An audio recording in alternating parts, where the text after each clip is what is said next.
Hi, welcome to Scriptures Unveiled with Ebony and Ivory, and we're still in South Africa. And so we're doing another part bush. on the wilderness because we're taking a safari. We're in the bush of South Africa. So we kind of we ended the last one on verse 4 about we don't live by bread alone, but by every word that proceeds out of the mouth of God. And we were talking about how word is rhema. It's like a living voice or inbirthing of faith from within us, a persuasion of God.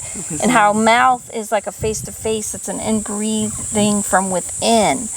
And it's in that this is the overcoming of that first temptation, which was need and hunger, that basically Adam fell for, and the devil, which is really the accuser that accuses us to believe a lost or lack of identity, that we are not. Trying to convince us. Jesus wasn't convinced by it. And so he overcame those things. So now we're going into the second temptation. So that starts with what, verse 5? Yes. And it says, but Jesus, verse 5.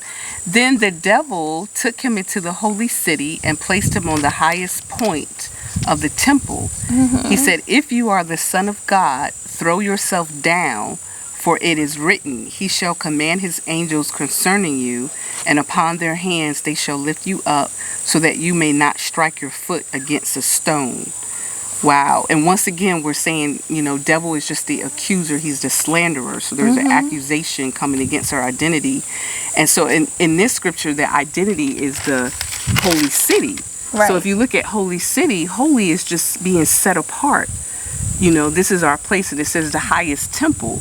So, as we see that we're the temple of God, it's the depths of his heart. The holy city is us being set apart within the depths of God. And so what the devil, the accuser, was accusing him or tempting him of is throw yourself down from that place. Right. And we are, like you said, the holy city. Yes, and the holy city. And so he wants us to, what we already are, to throw ourselves down from it. Yep. And so basically, like we said, city, a lot of times in the Old Testament, especially in the Hebrew, means to dwell, or one's native city in which one lives in. So it's abiding. It's where we dwell. Yes, that's the... And it's where, and so that's really city. It's a within thing. It's not an outward. The outward's just an outward picture of what's really going on within us. Yes. And that was really great how you put it. Yes. That the highest city is really us. In the heart of God, and him in our hearts is that union. Because he rests in us as we rest in him. So to throw yourself down is actually to lift yourself up. Yep. To remove, exactly. And that's exactly what he said. Literally, remove yourself from that place. And once you do, lift yourself back up. Meaning test God to lift you back up. Yes. When we're already there. Once again, it's an identity crisis that's going on because we're already there. We can never be removed from that place by God. Right. So it's like an example is to try to be the light. Yes. When we already are the light. Yes. Right? Yes. We have nothing to And prove. so that would be kind of coming from that lack or that lower. The lower thinking, the lower mindset. Right. Yeah. And so it would be trying to lift yourself up, but you're really throwing yourself down. Yes. Yes. Wow. I know. So, and then what the answer Jesus said in 7 was, you shall not test the Lord your God. Yes. Right? Yes. Yes. And so did you look at that word test? Yes. That test means, again, to prove. Jesus himself is our evidence. So basically he's saying, I don't have to test God in what I already know about myself and what God already believes and know about me. There is no testing needed. It's the same like what you were saying. It's like when we try to be the light, we feel like we have to prove that we're the light by conjuring up something when we are the light.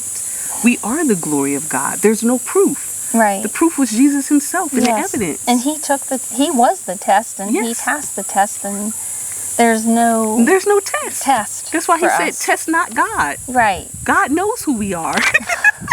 Yeah, he wants us to know who we are. Exactly. Yeah, and so so to set apart basically or the holy city is innocence. Yes. Oh, yes. So basically, this is the identity that he's coming after in this particular thing, is our innocence. Is our innocence, yes. He doesn't want us to know that we're innocent. Yes, yes. So, and it's to take away that innocence and to try to become innocent or be innocent or prove ourselves innocent. Yes. Right? Yes, yes. That's good. That's good. So then we have the third temptation, which the devil took Jesus to a mountain, high exceedingly, that shows what to him. He showed him all the kingdoms of the world and the glory of them. And he said to him, all these things I would give you if you fall down and worship me. And what did we say worship was in the Greek? Which was leaning towards, which is that 40, the number 40 mem. Oh yeah, worship actually in the Greek is means towards, to go towards. To go towards. So exactly, that is that 40. Yep. Because it's whatever way you flow. Yep. So you're going towards the truth, you're going towards the lie. Yep. You're going towards your true identity or your lack of identity or your lies. And so that is the way you go towards. And so that's what once again, the temptation was for us to go towards that lie and that accusation. Right, to believe the lie.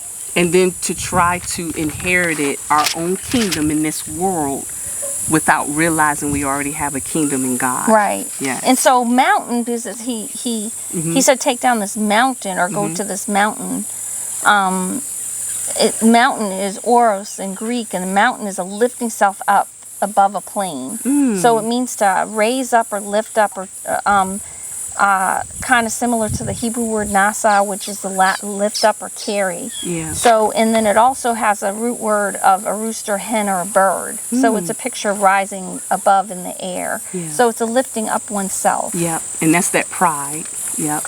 So when you're thinking you're so guilty, you're in the sin consciousness, and you have to do in order to be obedient and all this stuff. In actuality, it's opposite of innocence, and you're really falling for this temptation. You are. Yeah. So in kingdoms of the world and the glory of them.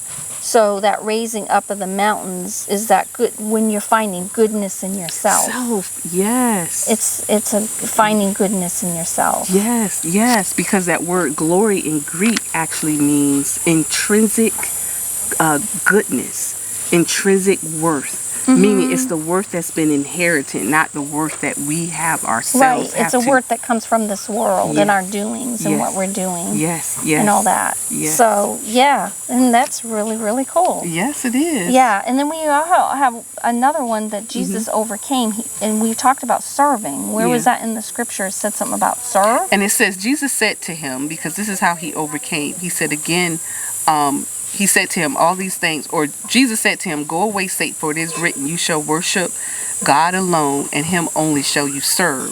So Jesus overcame it by, when we say worship, we're going towards, meaning we're going towards the truth. Right. And only him shall you serve. And that word serve again is to receive, because it's another form of worship. Right. And it does. In the Greek, it actually does mean to receive or to respond to. Yeah. So it's actually to serve God. You're actually responding to the truth. Yeah.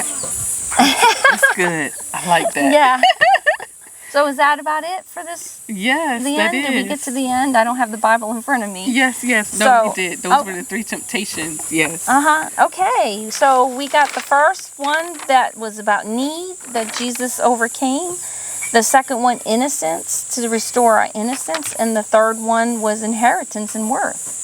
Right? To restore our inheritance and worth. That we are the glory of God. Yes. We are. We don't have to try to be, but we are. Yes. So that's it for today. Yay. So remember to hit the like button, the subscribe, and any comments are welcome. Thank you. Thank you.